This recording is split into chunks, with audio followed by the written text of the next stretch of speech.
kung tatanungin natin ang publiko ngayon, parang nandiyan na yung perception na selective, pili, hindi Yun. patas ang nangyayaring investigasyon at pagkaso kaugnay sa flood control, no? Mm.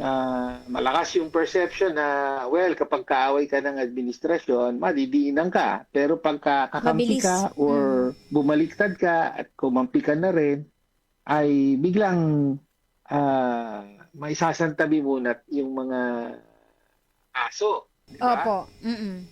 So malinaw po yun.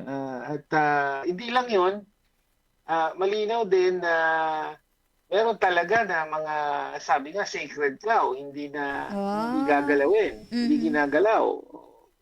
Lalo na yung nasa executive branch, yung kasi para mangyari yung flood control, hindi lang naman yung Kongreso at Senado, no? Ano Mm. yan eh, yung modus ng flood control, kailangan may tulungan sa pagitan ng executive branch ng Kongreso, dahil dyan nagaganap yung mga insertion ng mga project.